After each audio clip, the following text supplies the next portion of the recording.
Quantas vezes na vida você já sentiu vergonha? Você já ficou tímido e, consequentemente, você deixou de fazer alguma coisa que você queria muito fazer? Pois é, nesse vídeo eu vou te falar justamente como vencer a vergonha e como você conseguir diminuir a sua timidez. Nesse vídeo você vai ver comigo aqui, ó, o que é vergonha, por que nós sentimos vergonha, o lado bom e o lado ruim da vergonha, como a sociedade influencia você sentir mais ou menos vergonha naquilo que você tem que fazer. Vergonha é diferente para homens e para mulheres. E, finalmente, como é que você vai vencer essa sua vergonha? Mas aí você me pergunta, por que eu deveria vencer a vergonha? Por que eu deveria conseguir controlar a minha vergonha? Porque a vergonha, ela te trava. A vergonha, ela te bloqueia. Ela simplesmente faz com que você deixe de fazer aquilo que você quer muito fazer. Imagina a seguinte situação que provavelmente já passou na sua vida. Você decide fazer algo na sua vida para você realizar algum sonho, alcançar algum desejo. Só que das coisas que você tem que fazer para chegar naquele resultado que você deseja, você tem que acabar no se expor para as pessoas. E quando você vai se expor para as pessoas, você tem um pensamento de que você não é bom o suficiente. Vai gerando uma vergonha dentro de você. Gerando essa vergonha dentro de você, você deixa de fazer o que tinha que fazer. E deixando de fazer o que você tem que fazer para alcançar os seus sonhos, os seus desejos, você simplesmente não alcança.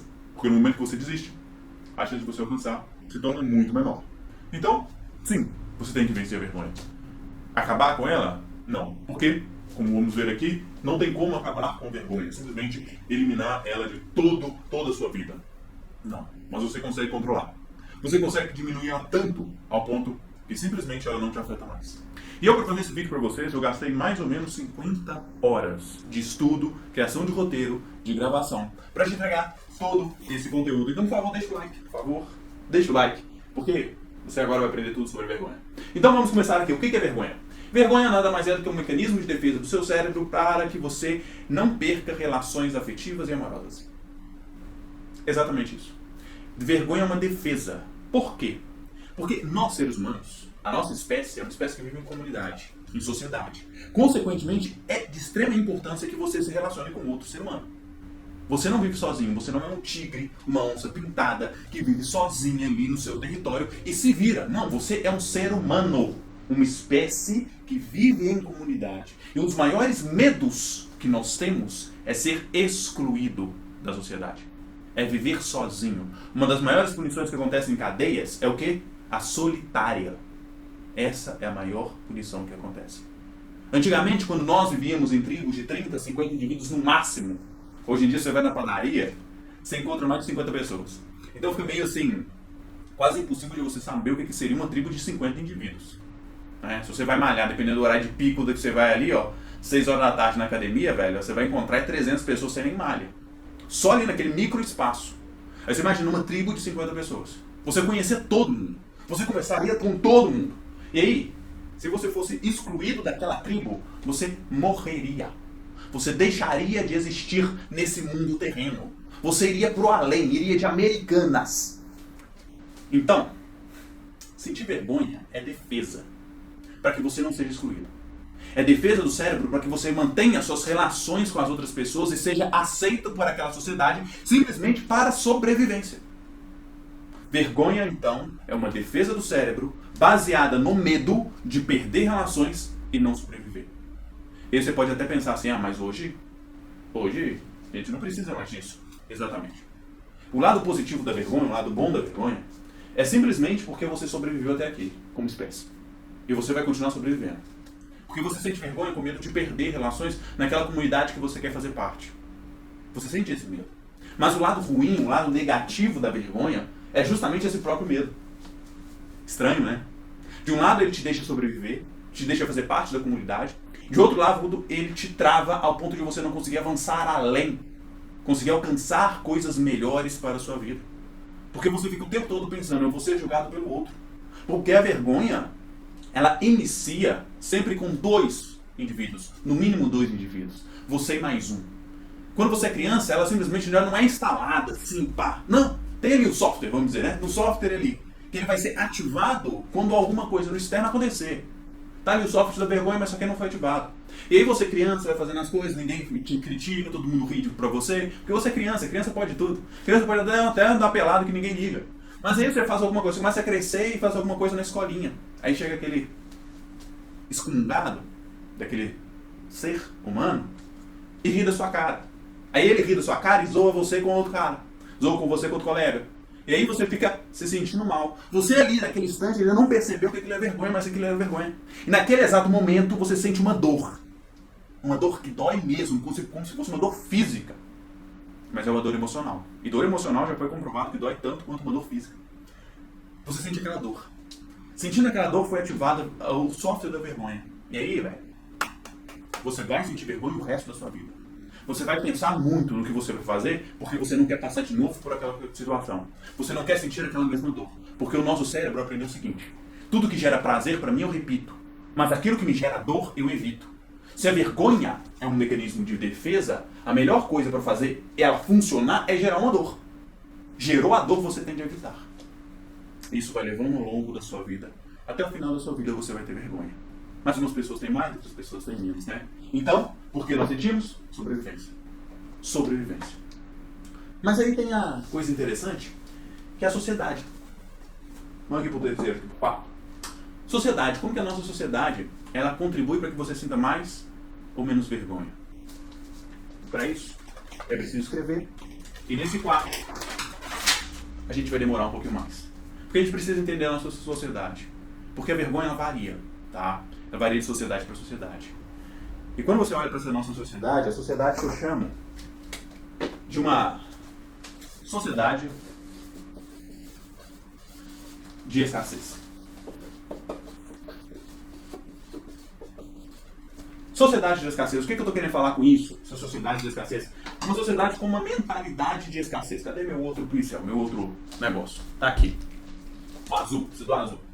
É uma sociedade baseada com um pensamento voltado para a escassez. E não é porque simplesmente falta as coisas. Não. É porque você aprendeu a ver o que falta. Como assim? Características de uma sociedade de escassez. Ideal. Como assim ideal?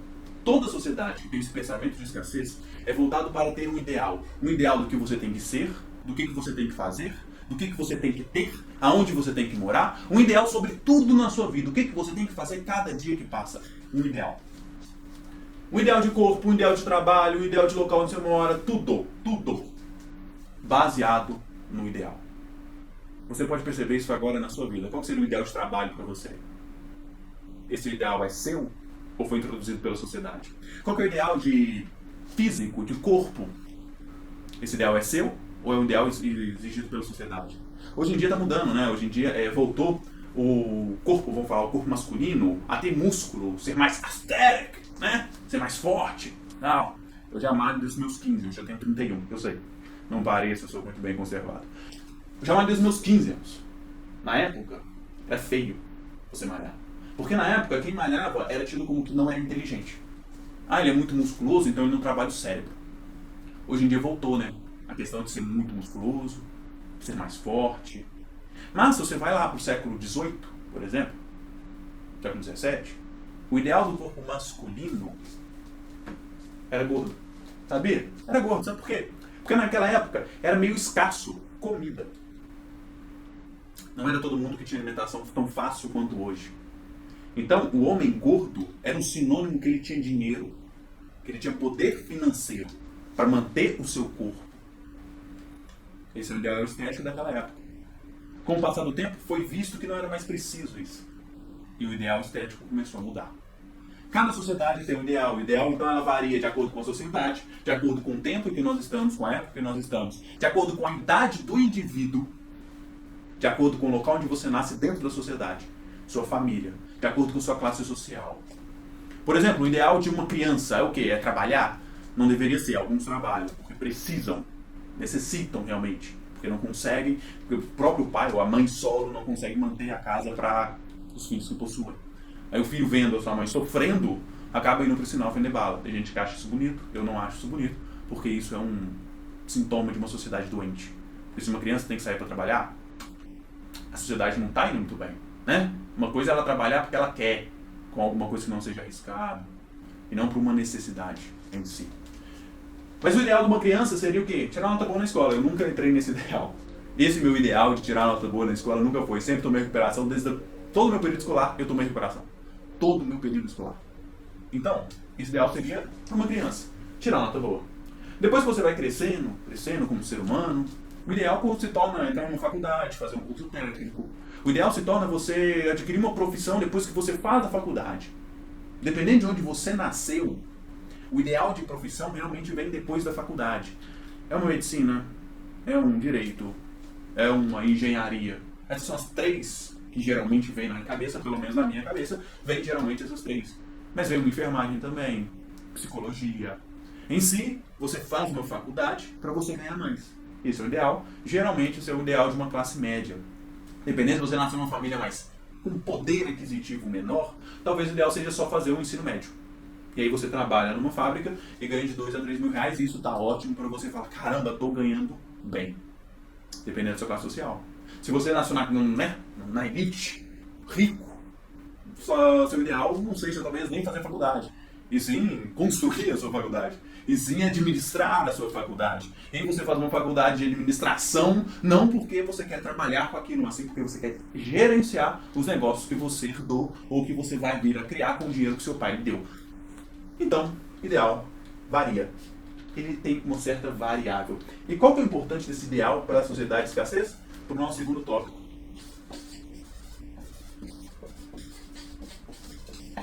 Toda sociedade de escassez leva a comparação.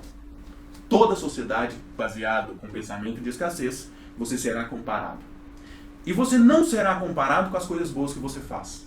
Com seus talentos, com as suas qualidades. Não. Você será comparado com aquilo que você não é bom. Com o que você não tem. Com o que te falta. Com a sua escassez.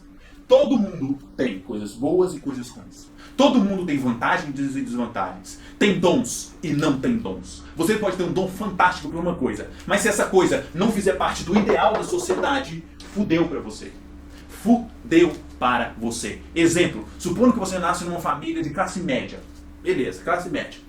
Nasceu numa família de classe média e aí você, por algum motivo, você teve contato com o violino. Você pegou o violino e tocou e gostou de tocar o violino. E você vai e ensaia o violino. E caralho do caralho, isso é do caralho, velho. Encontrei a minha onda, tô tocando violino, sou do caralho. Só que na família que você nasceu, esse ideal não existe.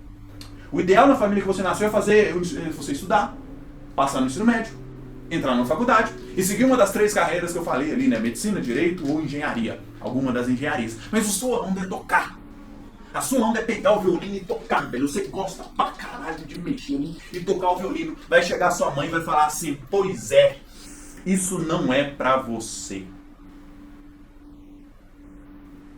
E aí você começa a ir mal na escola. Porque você gasta mais tempo tocando violino que estudando.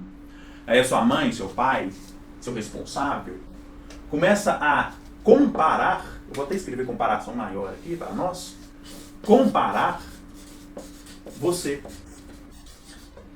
Começa a chegar e comparar você com seu irmão mais velho que vai bem na escola. Porque ele estuda enquanto você toca violino. Começa a comparar você com seu primo que está na mesma faixa ali, ó. E também vai bem na escola. Porque você toca violino e o cara está lá estudando. A onda dele é estudar, a sua onda é tocar violino. Mas a sua onda de tocar violino não faz parte do ideal daquela sociedade que você vive, que é a sua família. Porque sim, a sociedade familiar é uma sociedade menor dentro de uma maior, né? E aí, você desiste do violino porque você está o tempo todo sendo comparado. Porque você começa a ser moldado para você corresponder ao ideal daquela sociedade. Você pode ser infeliz o resto da sua vida, mas você vai corresponder ao ideal daquela sociedade. Isso acontece muito no início. No início, porque talvez você pensou assim, mas se o cara exigir, se a pessoa falar e dedicar mais tempo ali no violino e se tornar um ótimo violinista. Pois é. Quando você obtém o seu sucesso, mesmo que esse sucesso vá contra o ideal, você é aceito. Mas até você conseguir esse sucesso, vai passar muito tempo, não vai? Até esse menino que adora tocar violino conseguir se tornar um violinista foda e trabalhar numa orquestra, até isso acontecer, passou tanto tempo, mas tanto tempo, e ele foi comparado tantas vezes por estar ali fazendo uma coisa que não dá nada, e a pessoa fala, isso não dá dinheiro, isso não dá futuro, que muitas vezes ele desiste de fazer o que é a onda dele, o que é o talento dele, o que é o dom dele, para corresponder ao ideal da sociedade. Simplesmente acontece isso. E olha só que forte isso que eu estou falando. O ideal, ele cega. Ele cega as pessoas. pessoa é ótima tocando violino. Fantástica tocando violino. Mas o ideal dela ali é estudar, entrar na faculdade, fazer um desses 3 cursos que eu falei aqui, eu vou repetir, medicina, engenharia ou direito. A família não consegue olhar e ver que aquela criança tem um talento tocando violino. Se não consegue perceber isso, não investe naquela criança para que ela toque violino. E se torne um ótimo violinista. Então o ideal de uma sociedade escassa simplesmente cega as pessoas. Cega tanto o indivíduo que está fazendo, quanto os responsáveis por aquele indivíduo. Eu dei um exemplo aqui, do violino. Você pode falar assim, só um exemplo hipotético. Eu te falo 2 exemplos que aconteceram na minha família. Meus 2 irmãos. Meu irmão mais velho jogava futebol fantasticamente. E quando eu falo isso, eu estou falando que ele jogava mesmo. Ele era o primeiro a ser escolhido em todos os times. Dentro, até mesmo, da escola do América de Minas Gerais. Pois é. Meu irmão jogou na categoria de base do América de Minas Gerais. E para quem não sabe, pelo menos na época, a categoria de base do América de Minas Gerais era uma das melhores que existia. Eles vendiam os jogadores de base para os outros times maiores. Meu irmão jogou ali. Mas como o ideal da minha família nunca foi o futebol, minha mãe forçou meu irmão só a estudar. Você pode jogar, mas primeiro tem que estudar. Não existia uma questão de esse cara é bom realmente. E minha mãe sabia que ele era bom. E ela até brincava assim, que o único bom no futebol dos 3 filhos dela era o mais velho. Eu nunca gostei. Pra mim, foda-se. Futebol, meu amigo, nem assisto, nem time eu tenho. E o meu irmão mais novo, ele é esforçado. Minha mãe falava isso. Mas quem jogava mesmo era o meu irmão mais velho. Mas, por conta de um ideal, esse ideal cegou a minha mãe, ao ponto de não fazer o meu irmão realmente se tornar um profissional. E incentivar ele a se tornar um profissional. Porque sim, pais, quando têm crianças, não pode deixar a criança, o adolescente, tentar correr atrás sozinho dos sonhos. Precisa ter um adulto direcionando aquela criança. Fazendo um certo esforço para que aquela criança realize os seus sonhos. No caso do meu irmão, o ideal era o estudo. Então ele simplesmente não chegou a praticar o futebol profissionalmente. O ideal cegou a minha mãe. Mas tem um outro exemplo que eu falei, né? São 2, meu irmão mais novo. Pois é, meu irmão mais novo. Meu irmão mais novo, quando ele era criança, ele foi para São Paulo. Gente, é de Belo Horizonte, Minas Gerais, caso você não conheça. Foi para São Paulo. São Paulo, minha mãe agenciou ele numa agência de atores mirins. Assim. Voltou para Belo Horizonte e toda semana a agência ligava para minha mãe. Toda semana. Temos um teste pro seu filho, temos um teste pro seu filho, temos um teste pro... Era toda semana ela ligava pra minha mãe. O que minha mãe tinha que fazer? Pegar um menino, ir pra São Paulo e fazer o teste. Passando ou não, tinha que fazer o teste. Beleza? Meu irmão teria um foco muito grande nisso. Imagina meu irmão jovem trabalhando como ator, consequentemente um trabalho junto a outro. Hoje em dia ele poderia ser um ator muito reconhecido no Brasil. O que minha mãe falava? O ideal é o estudo. Toda vez que ligava para levar meu irmão para São Paulo, minha mãe falava assim, não pode, ele tem que estudar. Não pode, ele tem que ir escola. Não pode por conta do estudo. Não pode, não pode, não pode. O ideal do estudo cegou a minha mãe, até mesmo o meu irmão mais novo, por uma questão de ele poder ser um ator. Pois é, o ideal cega as pessoas. E agora voltando aqui à comparação, né? O ideal daquilo que você tem que buscar. Se você não busca, ou até mesmo busca, mas fracassa, você leva uma comparação de não ser bom o suficiente, de faltar sempre uma coisa em você, e olha a visão aqui, ó, da escassez, você não tem, você é um fracasso, tudo por conta dessa comparação. Olha ali, o seu irmão consegue, você não, seu primo consegue, você não, sai disso que isso não vai te dar futuro, não faça teatro porque simplesmente isso não dá futuro pra ninguém, cega você, te compara, você começa a ter o quê? Uma baixa autoestima. A comparação, levando em consideração aquilo que você não é bom, só olhando para aquilo que você fracassa, aquilo que é ruim, você começa a ser comparado, isso vai gerando no indivíduo uma capacidade de ter uma baixa autoestima. Por quê? Vem comigo. Se toda hora te falam que você não é bom numa coisa, que te falta uma coisa, que você é um fracasso, que você é um bosta, que você é só aquilo que é ruim, vai te julgando na sua cara tudo aquilo que te falta, tudo aquilo que supostamente te falta, o tempo todo te julgando isso, essa sociedade te compara o tempo todo com o que você não tem, com aquilo que você não é bom, como que fica a sua autoestima? Fica uma bosta. Você começa a olhar assim e fala assim, caramba, eu sou um merda mesmo, hein? Eu sou um lixo. Não adianta, velho. Desde criança eu tomo recuperação. Não, mas você é bom naquilo, não existe essa visão das pessoas olharem e falar assim, nossa, você é bom nisso, não é só, nossa, você é ruim nisso. Nossa, você é um bosta nisso. Sua autoestima vai lá embaixo. E quando você vai a autoestima lá embaixo, você começa a duvidar das suas capacidades. Autoestima lá embaixo, você duvida de toda a sua capacidade. Será que eu sou bom para a faculdade? Será que eu sou bom para o curso técnico? Será que eu sou bom para marido? Será que eu sou bom para esposa? Será que eu sou bom para mãe? Será que eu sou bom para aquilo? Será que eu sou bom para aquilo, para aquilo outro, para aquilo outro? Quando você começa a duvidar das suas capacidades, do que você é bom para fazer, você começa a acreditar que você é cada vez mais inferior do que você poderia ser, mesmo naquilo que você não é bom. Quando você duvida de você, você não arrisca. Você não faz. Você sente cada vez mais a vergonha.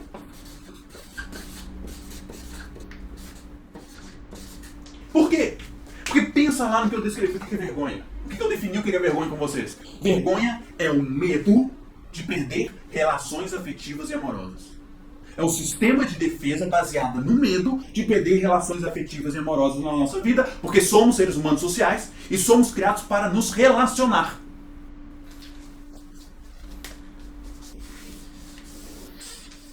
Se eu duvido das minhas ações, das minhas capacidades, a minha chance de sentir vergonha cada vez mais se torna cada vez maior. Porque se eu sou ruim em tudo que eu faço, é melhor não arriscar. Porque se eu arriscar, eu vou falhar.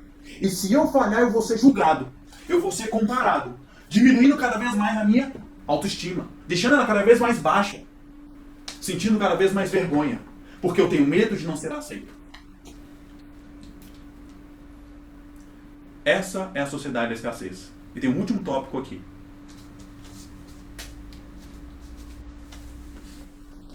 Espero que esteja pegando para você, tá?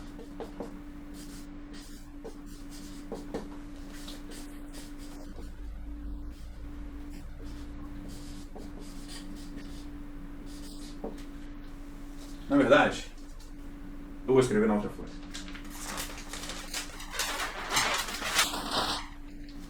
O último tópico, baseado nisso tudo, é que você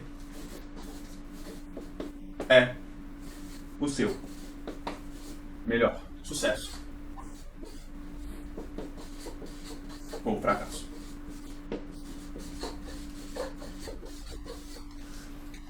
Numa sociedade da escassez, você é construído a ideia de que você é o seu sucesso ou você é o seu fracasso.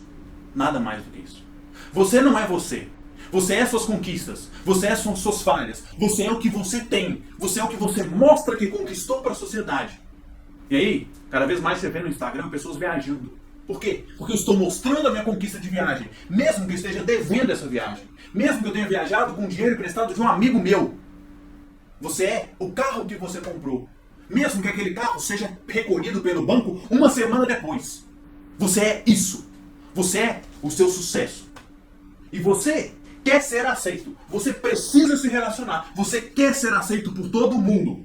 Por quê? Porque o tempo todo a sociedade da escassez vira para você e fala assim: você não tem isso, você não é isso, você é um fracasso, você é um bosta. E nós, seres humanos, precisamos ter relação. Quando nós precisamos ter relação, e o tempo todo é voltado para você falando que você não tem, que você é fracasso, você fica desesperado para ser alguma coisa. E na nossa sociedade, você é o que você conquista. Você é o que você tem de sucesso. Você não é você. Na nossa sociedade, Mateus não é Mateus. Cheio de problemas, com poucos sucessos e muito mais fracassos. Mateus não é eu. Eu não sou eu como ser. Eu não sou uma pessoa que brinca, não. A sociedade olha para mim com o meu sucesso e o meu fracasso. Como eu disse, muito mais fracasso do que sucesso. A sociedade olha para mim e fala: você é bom porque você conquistou isso. Você é ruim porque você não conquistou. Você é bom porque você faz isso. Você não é bom porque você não faz. Você é bom porque você tem. Você não é bom porque você não tem.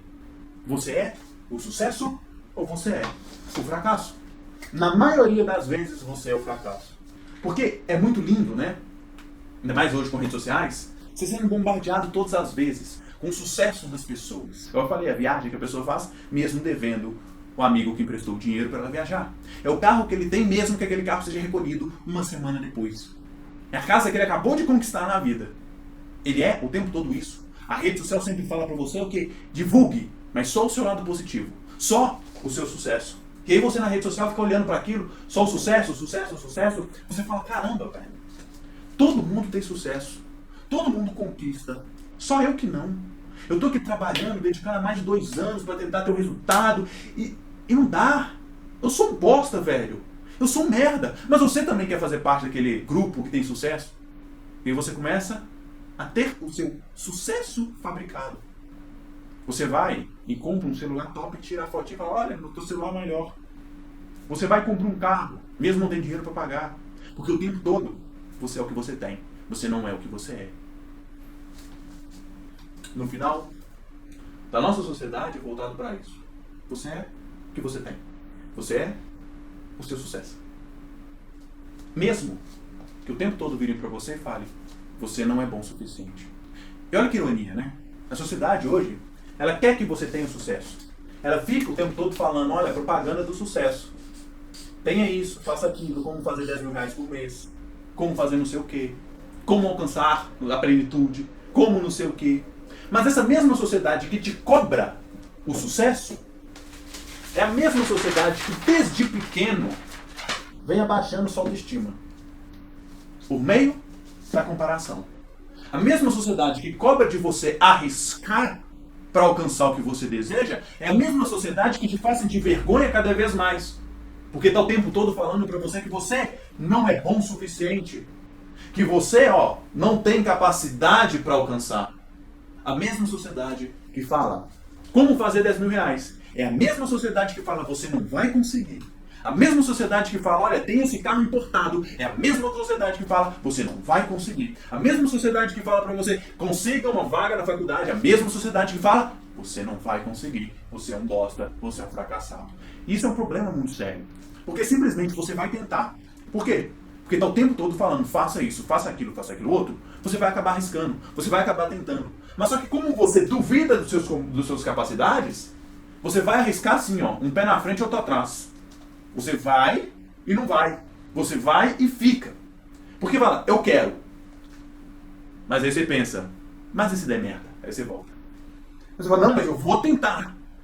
Cara, mas e se falhar, a gente fracassar de novo? Aí você volta.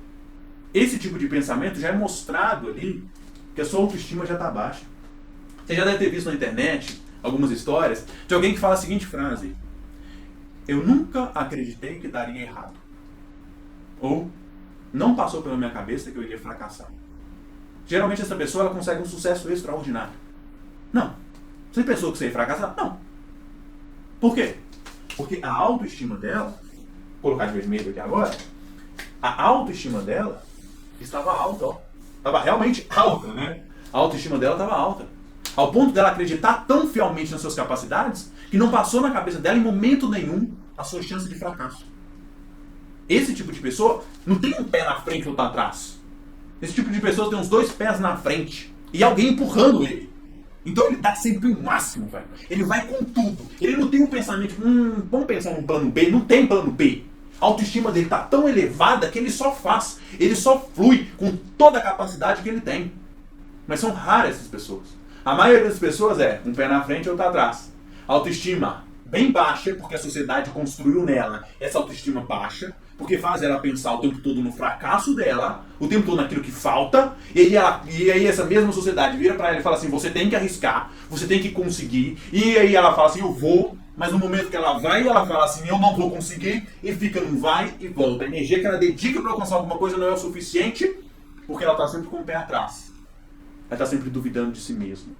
Ela está sempre com a autoestima baixa, lá embaixo. Essa é a sociedade da escassez. E esse é o modo que essa sociedade favorece você sentir vergonha naquilo que você tem que fazer. Próximo tópico. Falei que esse tópico ia demorar um pouquinho. Próximo tópico é homem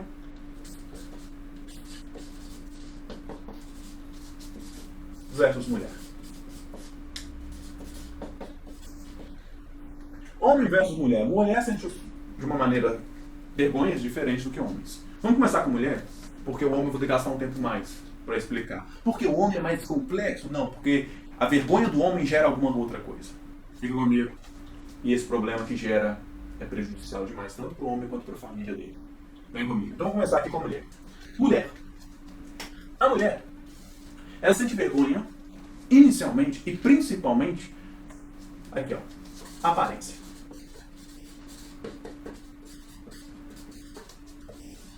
Primeira coisa, ponto fundamental que gera vergonha na mulher é a sua aparência. Por quê? Aqui é assim, ó, vai e volta, beleza? Por que a aparência da mulher é a coisa que gera mais vergonha nela? Por conta do ideal da sociedade. Desde criança, a mulher tem um ideal. O ideal para criança, para menina, ela ser bonitinha sempre. Ela tá sempre arrumada, sempre maquiada, cabelinho bem feito. Ela tem que estar o tempo todo bonita. E é interessante, né? Eu estava refletindo quando eu estava escrevendo esse roteiro, numa frase que eu vejo muitos pais falando. Essa é a bonequinha do papai. Quando você olha para uma boneca, o que você vê na boneca? Geralmente é o ideal de um estereótipo. A Barbie tem o ideal de estereótipo. A Suzy tem o ideal de estereótipo. Um boneco que é bebê tem um ideal de como deveria ser um bebê. A boneca é a materialização do que seria o ideal. Mas é um ideal externo. A boneca, ela fica parada. Ela não tem vida. Ela é vazia por dentro. O ideal para uma menina é realmente ela ser vazia por dentro. Simplesmente, ela tem que ser perfeita externamente. A menina não pode chorar muito alto. Ela pode chorar, isso não é proibido. Mas não faça escândalo. Você tem que ser uma mocinha. A menina não pode sair correndo e se machucar. Como assim? Porque senão vai contra o ideal de beleza dela. Muitas vezes a menina, e aí vai crescendo, ela não pode ter voz na sociedade. Ah, mas a mulher tem voz na sociedade, graças a Deus tem. Mas com muita luta. E mesmo assim tem gente que quer tirar essa voz. Por quê? Porque é o ideal da boneca, né? Por dentro você não pode ter nada. Você tem que ser perfeito externamente, mostrar essa perfeição. Você tem que ter uma aparência perfeita. E aí a mulher cresce sendo martelada o tempo todo. Ó, aparência, aparência, aparência. Só que a vida, ela não é simplesmente voltada para a aparência. Geralmente as mulheres têm que trabalhar, né? Tem que estudar, né? E aí falta o tempo dela, dedicar o tempo dela para fazer um exercício físico. Para ela pagar um nutricionista. Para ela fazer um tratamento de beleza. Para corresponder ao ideal da sociedade. Quando falta isso, o que acontece? Naturalmente, ela começa a perder esse ideal de beleza que ela tinha. E aí, a pessoa começa a se cobrar. Olha no espelho e fala, eu ganhei 2 quilos. Ninguém notou, mas ela notou. Meu cabelo não está tão bem. Em momento nenhum ela não percebe que a própria sociedade faz ela não ter esse ideal de beleza que foi vendido o tempo todo. A própria sociedade contribui para que ela não se sinta bem. Porque vem a comparação, vem uma baixa autoestima, ela persegue o ideal, mas a sociedade joga contra ela conseguir aquele ideal. E ela começa a sentir vergonha. E aí, lembra que eu falei que a vergonha começa sempre entre 2 pessoas? Você e mais um, quando almitizou. Depois que aquela vergonha está instalada, ela se torna só sua. A vergonha instalada, ela não precisa de outra pessoa para existir. Ela só precisa de você. O outro nem está ligando para você. O outro nem olha para você. Mas você fica pensando, e se aquela pessoa olhar? O que ela pensaria de mim? E se eu fizer aquilo e fracassar? A pessoa não está nem aí. A pessoa tem a vida dela. A pessoa tem as contas dela para pagar. A pessoa tem os problemas dela para fazer. Para resolver. Mas como a sociedade vira e fala assim, olha, você tem que ser perfeita. E aí vem a coisa do ser humano, que já está instalada, de buscar ser aprovado pelo outro o tempo todo. A sua pessoa não está vendo, mas você acha que a pessoa está vendo. A pessoa não está vendo seus 2 quilos a mais, mas você acha que a pessoa está vendo. A pessoa não está vendo que você faliu mais uma vez, mas você acha que a pessoa está vendo. Porque a sociedade adora fazer isso pra gente. E aí eu te pergunto, esse ideal de beleza, essa sua compulsão em buscar, é sua ou de uma sociedade? Essa questão de você olhar para 2 quilos a mais e achar que todo mundo vai perceber esses 2 quilos a mais, é uma preocupação sua ou do outro?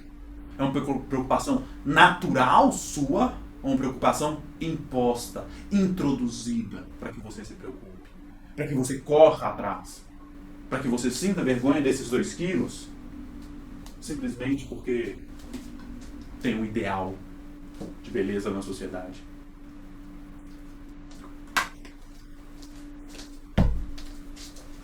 Segunda coisa que gera muita vergonha na mulher, e aqui eu juntei tudo numa única coisa em si.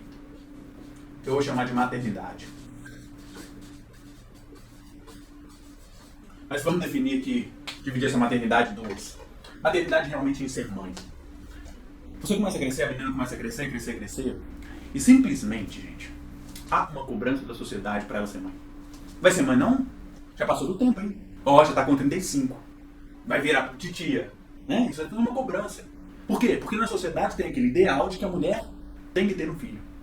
Tem gente que sim acredita nisso, né? Que a mulher, ela nasceu só para ter filho. Não, a mulher nasceu só para ter filho. Porque Deus, aí a pessoa corresponde a Deus, né? Vamos interpretar? Vamos interpretar, vamos. Meu curso de ator vai assistir agora. Mulher nasceu só para ter filho, porque Deus te deu a oportunidade de gerar vida. Mas ninguém te fala que esse mesmo Deus te deu a capacidade de pensamento. E no momento que você tem a capacidade de pensamento, você tem a capacidade de crítica. Olhar para a sociedade e falar assim, eu quero ou não ter filho. Mas não. Para esse tipo de pessoa só importa que você tenha a capacidade de gerar vida. Ignora toda a sua capacidade de pensamento. Toda a sua capacidade de pensamento crítico. De levar em consideração se vale a pena ou não ter um filho. Se você quer ou não ter um filho. Simplesmente é porque esse bando de gente reacionária, pensamento fechado, cabeça fechada, num ideal muito arcaico. De que simplesmente a mulher nasceu só para ter filho. Em uma sociedade machista, isso continua cada vez mais. Por quê? Porque o filho, mesmo que a mulher não queira ter, ela acaba sendo obrigada a ter. Porque o homem, aquele varão, né? O lindo que nunca vai sofrer com 9 meses com alguém crescendo dentro dele, ele quer ter. E aí quando nasce, volta a maternidade aqui, ó. Quando nasce, quem é que educa? A mãe. Não, mas o pai educa também. Mas na cabeça da sociedade é a mãe. Eu lembro quando eu era criança, talvez você passou por isso, quando eu fazia uma coisa que, vamos dizer, não correspondia com o ideal daquela pessoa. Quando eu fazia uma coisa que é contra, quando eu fazia uma travessura, uma traquinagem, velho pra caralho isso, né? Mas quando eu fazia alguma coisa assim, a pessoa falava assim, não tem mãe, não? Não perguntava se eu tinha pai. Era simplesmente não tem mãe, não? Porque a educação, na mente da nossa sociedade, é da mulher. A mulher que tem que educar o filho. A mulher que tem que fazer isso. Se você sai mal vestido na rua, é porque você tá feio e sua mãe não te viu, não? É a mãe que cuida. É a maternidade. É a mãe que cuida daquilo. E, voltando aqui na questão do filho. A mãe tem lá um filho. Vai vir a sociedade e vai falar assim, nossa, mas você só vai ter um filho? Por que você não tem 2? Por que você não tem 3? Porque eu não quero. Não existe isso, né? Não existe, igual eu falei, mentalidade crítica, pensamento, raciocínio. Eu simplesmente não quero. Um já basta. Ou eu não quero é nenhum. Não. Você tem que ter um filho. Isso gera, assim, vergonha na mulher. Porque se o tempo todo você é cobrado para ter alguma coisa, você acaba querendo corresponder simplesmente para ser aceito. Se você não tem, alguém vem e te critica, você gera uma vergonha. Porra, eu não fiz isso. Eu não tenho isso. O ideal seria ter. E aí, o que eu coloquei também dentro da maternidade? A mulher tem que ter arrumado a casa, né? Quem que arruma a casa? É o homem ou a mulher? A mulher. Teve até o negócio da prova do Enem, né? Que é o trabalho invisível da mulher. Achei do caralho, então. Trabalho invisível da mulher. Por quê? Porque é a mulher que arruma a casa, a mulher que cuida do filho, a mulher que cuida do pai, a mulher que cuida do marido. Mas quem é que cuida da mulher? Ninguém, né? E aí essa mulher tem uma caralhada de coisa que ela é obrigada a fazer pela sociedade, que é o que impõe sobre ela. E ainda tem que estar bonita. Não pode ter crises. Tem que estar perfeita com a saúde mental. Tem que estar sexy. Mas sempre, depois de arrumar a casa, levar o filho pra escola, passear com o cachorro, cozinhar pro marido. Enquanto o marido, não. O marido tem outras coisas que a sociedade obriga ele a fazer. Impõe ele a fazer. Mas a mulher tem essa questão da maternidade. Muito, mas muito forte. Que gera uma vergonha. Que quando ela não consegue arrumar a casa, ela fica... não consegui fazer. Faz tanta coisa, a mulher, na sociedade que nós vivemos, faz tanta coisa que são esses trabalhos invisíveis, mas tanta coisa, que quando ela não dá conta, ela sente vergonha de não dar conta. Mas ela, em momento nenhum, foi ensinada a pensar, por que eu não dou conta? Porque eu trabalho, porque eu estudo, porque eu tenho mais 4 pessoas que moram comigo, e nenhuma dessas 4 pessoas ajuda em alguma coisa. É impossível dar conta de tudo. A não ser se você vire 2, né? Aí você talvez dê conta, talvez. E agora do homem. O homem eu vou escrever de azul. Por quê? Vou falar não, acho que eu vou ridículo, tá? Homem, vergonha do homem. Vamos finalizar aqui, ó. Ó, ficou bonito esse azul, hein? Olha só, top. O homem, ele tem uma vergonha social muito grande de fracasso.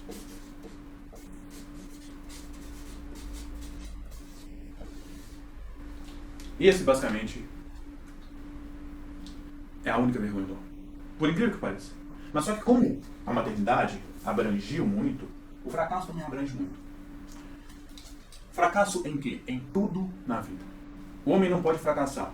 Ele tem que ser um bom marido. Ele tem que sustentar a casa. Ele tem que ser, e aqui a gente coloca uma frase bonita, forte. Por que eu escrevi o forte? Porque o forte, ele não fracassa, né? O homem sente vergonha de fracasso, sente vergonha da demissão, sente vergonha do broxar, sente vergonha de não conseguir pagar as contas, sente vergonha de não conseguir levar sua família de férias, sente vergonha de não ter condição de pagar uma escola particular para o filho. Porque tudo isso é colocado na cabeça do homem. Você tem que ser a pessoa que vai prover, né? Você vai prover a sua família. Enquanto a mulher fica cuidando de todos os aspectos emocionais e criacionais daquela pessoa e daquela família, o homem, ele sai para o trabalho. Por mais que a sociedade tenha evoluído, não seja mais bem assim, isso ainda está muito fixo e atrelado e fixado na sociedade. É o homem que sai para o trabalho, é o homem que sai para ganhar dinheiro, é o homem que sai para bancar a casa. O tempo todo isso. O homem, se ele for demitido, ele chora, né? Mas o homem tem que ser forte. Quantas vezes você começa a crescer, jovem mancebo, menino, ou você menina, mulher que está me vendo aí, viu a seguinte frase para um menino com 8, 9 anos, quando ele machuca e começa a chorar?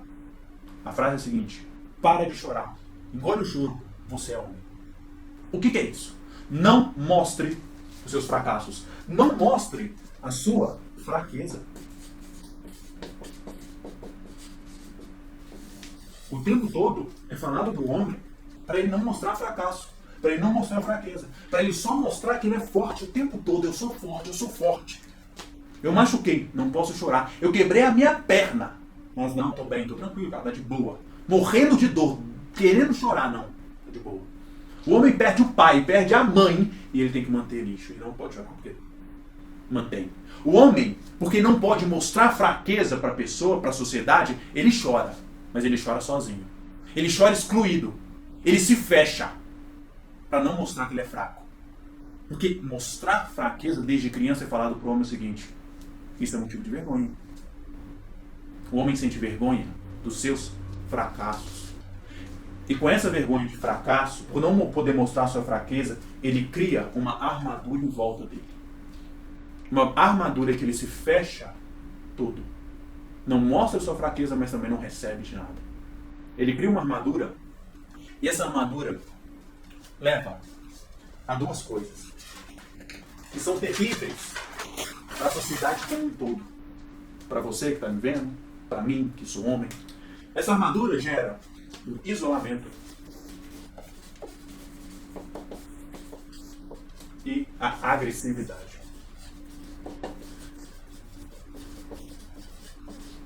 Como assim gera as duas coisas? Se o homem não pode mostrar a sua fraqueza, o seu fracasso, só não pode mostrar que é forte, eu viro essa armadura do super-homem. Interessante, né? Eu viro a armadura do super-homem. Oh, estou escrevendo com F. Super-homem. Essa é a armadura que o homem veste. O homem que é capaz de fazer tudo. O homem que é capaz de fazer tudo sozinho. E conseguir ter um sucesso. Eu não mostro meu fracasso, eu não mostro minha fraqueza. Eu visto essa armadura e dentro dessa armadura eu me isolo. Porque eu não mostro que eu estou chorando, eu não mostro que eu estou sofrendo. Ah, vai fazer terapia. Não, isso não é coisa pra mim. Eu sou homem. Eu me resolvo sozinho. E aí não faz terapia. E aí, ó, aquilo ali que vai sendo juntado junto dentro daquela armadura. Imagina o seguinte, situação que é interessante. Olha só que legal que na minha cabeça. Tá aqui o meu bonequinho, né? E aqui tem a armadura do super-homem. Os problemas da vida começam a vir, né? Normal. A vida é cheia de problema. E aqui tá a armadura. E aqui vamos supor que tem uma mangueira aqui, ó. Com problema. Problema. Uma mangueira de problemas. O tempo todo vai sendo julgado. E dentro dessa armadura não tem uma vazão. desse problema. Começa a encher. E vai enchendo aqui, ó, dentro dessa armadura.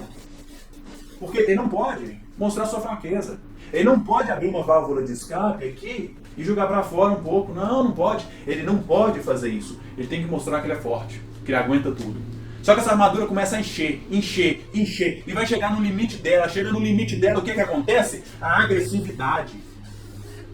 Porque se eu não posso falar com ninguém da minha fraqueza, e aquilo ali começa a me sobrecarregar, eu preciso extravasar. Eu preciso conseguir esvaziar essa armadura de super-homem. E eu vou conseguir esvaziar ela através da agressividade, porque a agressividade na nossa sociedade é vista como uma coisa de força. A agressividade é vista como força. A agressividade não é vista como algo ruim. Você foi fechado no trânsito? Não é porque você foi fechado no trânsito que você tem que sair brigando, mas você sai brigando. E não é por conta do fechamento no trânsito, é por conta de quantidade de problema que você está sofrendo, que bastou uma fechada no trânsito para sair, para extravasar esses problemas, numa questão de força que gera agressividade. Só precisou de uma fechada de trânsito para você chegar e bater em alguém. Chegar e bater na sua esposa. Só precisou de uma coisa bem simples. Por quê? Porque o problema vai sendo julgado. E você não vai tendo uma saída natural. Uma conversa com alguém. Conversar com um psicólogo, com sua própria esposa. Não gostei daquilo. Não gostei daquilo outro. Eu estou sofrendo com aquilo. Eu não gosto daquilo. Uma conversa extravasa. Mas como você foi criado para ser o super-homem, né? Vamos desenhar aqui o super-homem melhor. Como você foi criado para ser o super-homem, você não pode mostrar nessa fraqueza. Não mostrando essa fraqueza, uma hora vai estourar em agressividade. Você vai estragar sua vida, sua família, mas foi ensinado para você que a agressividade é força. E força é algo que você, como homem, tem que mostrar. Homem sente vergonha da fraqueza. Mas sente muita vergonha mesmo de ser fraco, de mostrar fraqueza, de mostrar fracasso. Isso sai como simplesmente violência. Essa vergonha que vai reprimindo, que vai prendendo o homem, gera agressividade. É por isso que eu falei que eu ia gastar mais tempo no homem. Porque o problema da vergonha para a mulher geralmente não extravasa muito para ela. Fica mais dentro dela. Mas só que como para a mulher é falado, você pode chorar, você pode buscar ajuda. Para o homem não. Para o homem não é nada disso. Enquanto a mulher tem amiga que ela liga e conversa e consegue extravasar o problema, conversando com a amiga, o homem não. O homem se ligar para o amigo para chorar, para reclamar de alguma coisa, o amigo vira e fala assim, que é isso, cara? Deixa de ser maricas. Vira homem. É o famoso vira homem. E aí, é ensinado para o menino não chorar, não falar dos problemas, não falar das dificuldades, guardar aquilo internamente e segurar. E se ele não extravasa, vira agressividade. E aí? A gente vê o que acontece na sociedade. Vamos agora pro final? Ó, final com a última folha, certinho, hein? Final, como vencer então? Ai, como vencer? É interessante que ao longo da sua vida, que você queira aumentar sua produtividade, alcançar alguns sonhos, todo mundo fala planejamento, planeje, não sei o que, faça aquilo, cumpra o planejamento. É muito lindo da boca para fora, né? Você tem que fazer aquilo, você tem que fazer aquilo outro. Mas ninguém fala da parte interna. Ninguém fala da vergonha que você sente para cumprir o seu planejamento. Ninguém fala disso. Ninguém fala de toda essa parte emocional que você tem que ter para você alcançar o seu sucesso. Para você alcançar o sucesso, tem que vencer isso aqui. Você tem que vencer a vergonha. Não é simplesmente fazer um planejamento. Não é simplesmente aprender a mexer no Google Agenda, no Trello, no Notion. Não é. Não é isso. É muito mais profundo e delicado. São muitas barreiras, muitos problemas que nós temos para conseguir quebrar, conseguir realmente ter sucesso. Então, como é que você vence a vergonha? Para você vencer a vergonha, não existe uma fórmula mágica, tá? Não existe uma coisa de 3 pulinhos virando para a direita. 1, 2, 3, 4. Pronto, vencer a vergonha. É um trabalho duro, dedicado, é um trabalho diário para você conseguir vencer isso aqui. Uma coisa que eu sempre falo, isso com base na ciência, é que mudança radical não existe. Mudança radical é ruim. Seu cérebro ele foi formado ao longo dos anos, aceitando o que é certo e o que é errado, o que é bom e o que é ruim. E aí você querer mudar completamente de uma hora para outra, isso não vai dar certo. A mudança ela é lenta, constante e gradual. E isso sim, a ciência já comprovou que é assim. Se você quer vencer a vergonha, é uma mudança lenta, constante e gradual.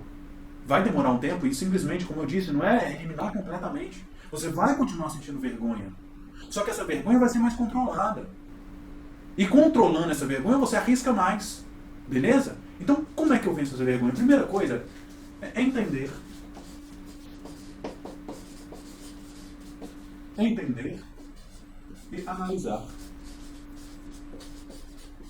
Como assim? Entenda a vergonha. Por que você está sentindo vergonha? Quando você estiver sentindo vergonha, seja racional. É um medo, como eu disse, vergonha é um sentimento de dor baseada no medo de perder relações. Quando você entende isso, entendeu tudo isso aqui que eu já falei aqui durante essa aula, se você não entendeu, volta e vê de novo. Isso aqui vai estar gravado, você pode voltar quantas vezes você quiser. Mas quando você entende a vergonha, o que leva você a ter vergonha, você precisa analisar. Pô, eu não fiz isso porque eu estou com vergonha daquelas pessoas ali que podem me olhar. Eu estou com vergonha de fracassar e minha esposa me terminar comigo. Eu quero arriscar, eu quero tentar, mas se eu falir, a minha esposa vai terminar comigo. Como é que eu vou ali num almoço de família e falar que eu não consegui?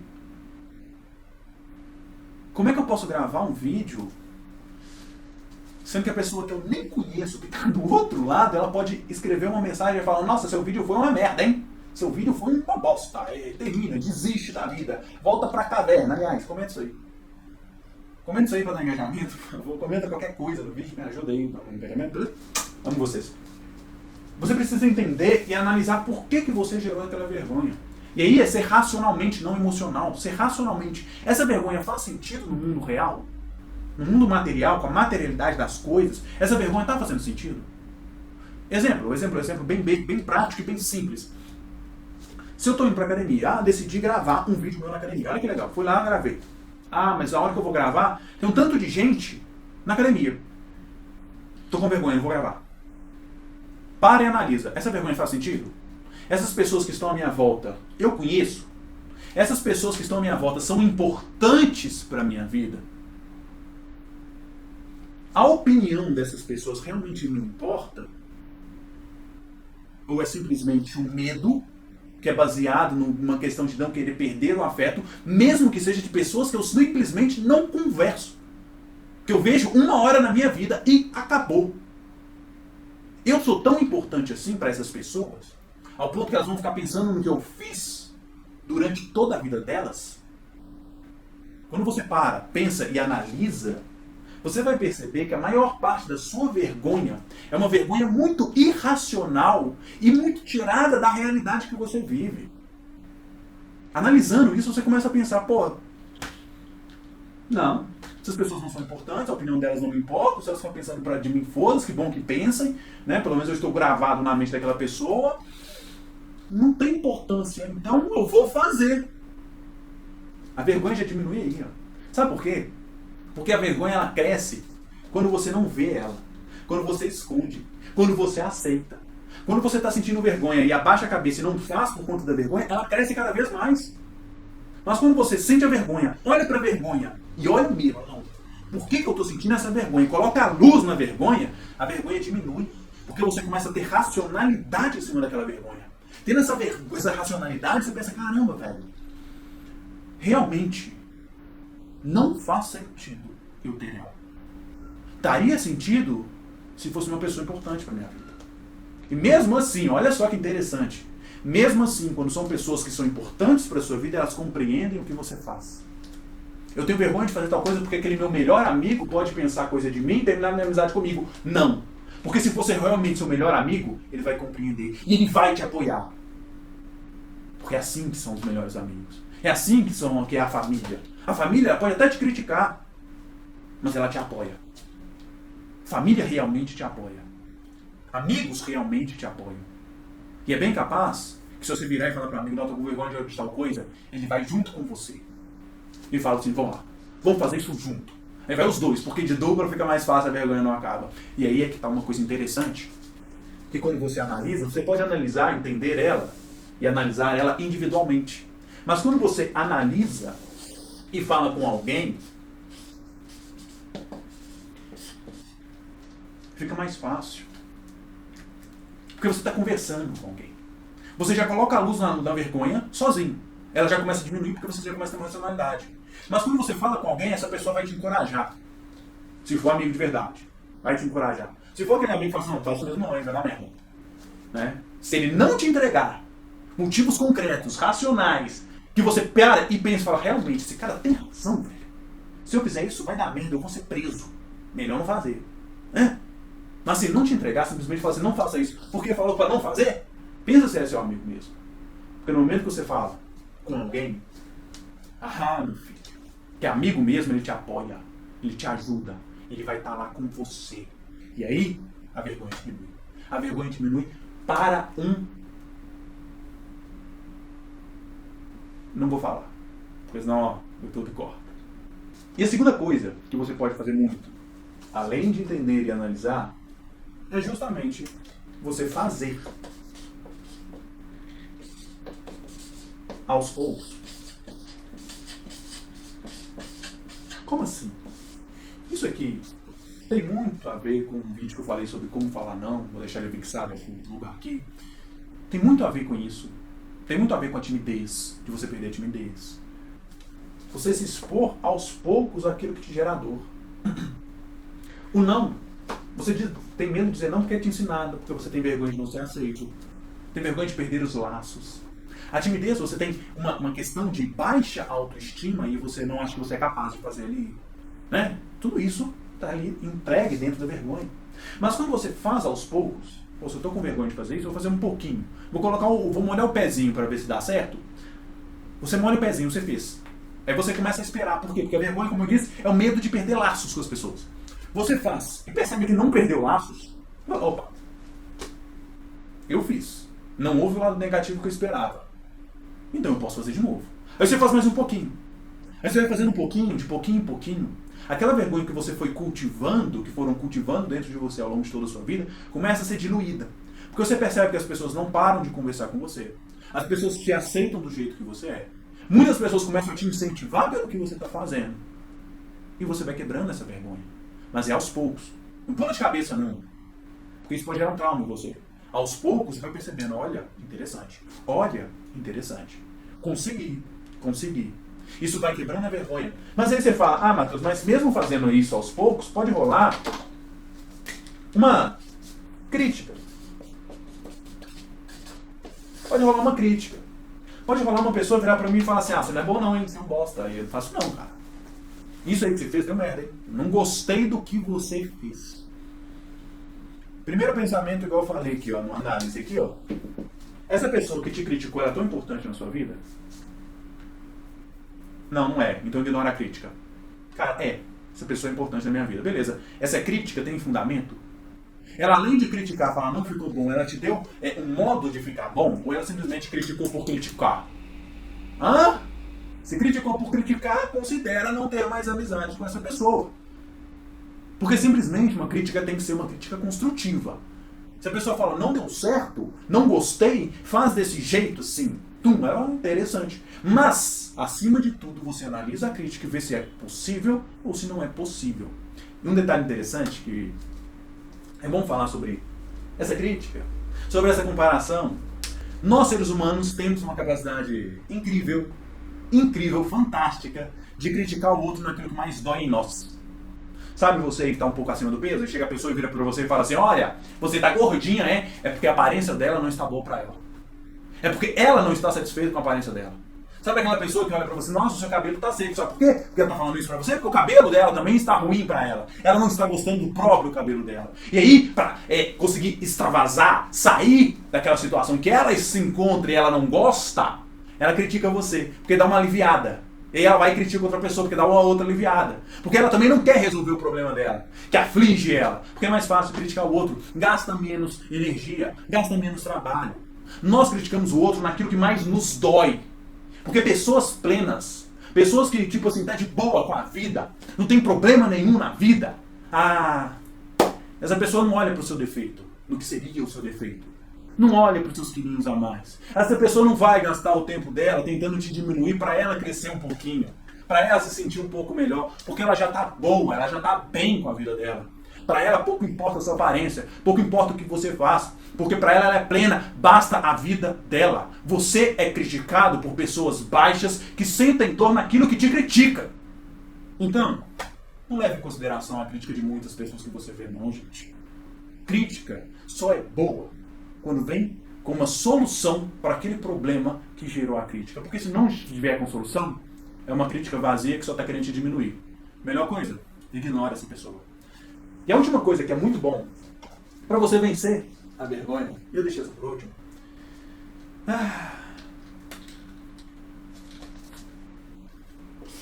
Eu acho que talvez você já saiba.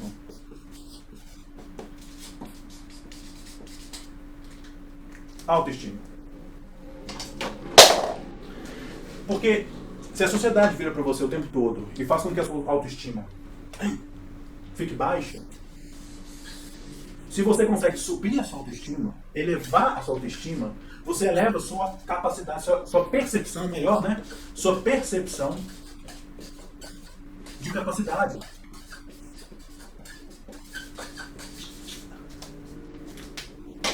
A autoestima, ela faz com que você acredite que você é capaz, que você é melhor, que você vai conseguir. Melhore a sua autoestima. Você pode procurar um profissional, um psicólogo para melhorar a sua autoestima. Você pode perceber que você é bom, começar a mudar a sua mentalidade, em vez de você olhar o tempo todo só para aquilo que você não consegue, porque a sociedade virou para você e você já percebeu que a sociedade construiu uma visão para que você foque naquilo que você não consegue. Você pode olhar e falar assim, cara, o que eu sou bom? Cara, eu sou bom em fazer isso, velho. Olha como que eu sou bom nisso. E começar a perceber as coisas boas que você tem, as coisas boas que você faz na sua vida. Um ótimo exercício para você perceber isso é o que é chamado de as 3 bênçãos. Isso é científico, dá um nome do cara aí, eu vou colocar o nome dele aqui, porque eu esqueci quem que criou essas 3 bênçãos. Ele comprova no artigo dele, pessoas que simplesmente no final do dia tinha que agradecer por 3 coisas boas que aconteceram na vida dela. Eu agradecia, e não era tipo, meu filho nasceu. Não, coisas pequenas. Nossa, eu tenho uma casa para morar, eu tenho um teto sobre a minha cabeça. Nossa, eu consegui aumentar o peso na academia. Coisas simples mesmo, gente. 3 coisas ao longo do tempo. Bastava um mês e essa pessoa conseguia mudar drasticamente o pensamento dela. A visão que ela tinha diante de um ponto negativo para aquilo que faltava, para as falhas, para um ponto positivo. Isso é extremamente importante para você aumentar a sua autoestima. Para você virar a sua visão para aquilo que você é bom, para aquilo que você tem. E perceber, desculpa, tomar uma água aqui, que por mais que você não seja bom em várias coisas, todo mundo também não é bom em várias coisas, você é bom em algumas coisas. Você não é um fracasso porque você fracassou em coisas que você não é boa. Você não é um sucesso porque você teve sucesso em várias outras coisas. Você é você. Melhore a sua autoestima. Porque aumentando a sua autoestima, você vai começar a acreditar que você é mais capaz. E acreditando que você é mais capaz, você vai arriscar mais. Você não vai sentir tanta vergonha quanto você sente quando você vai fazer alguma coisa. Porque como você viu, bata aqui de novo nessa tecla, vergonha é o medo de perder relações. E se eu não sou capaz, se eu não me vejo capaz, a chance de eu perder essas relações ao fazer alguma coisa é maior. Mas se eu percebo que eu sou capaz, a chance de eu perder essas relações, fazendo, arriscando, diminui. Porque eu acredito cada vez mais que eu vou ter sucesso. Bom, espero que você tenha gostado desse vídeo longo, né? Você viu o tamanho desse vídeo. Mas é para condensar tudo que eu aprendi sobre vergonha de ser longo. Viu? Muito obrigado por você que ficou comigo até o final.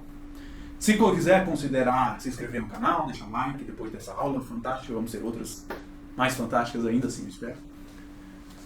Eu vou agradecer muito. Seu like, seu comentário, escreva assim, aula de merda, ou qualquer outra coisa, que corresponda ao seu sentimento em relação a essa aula.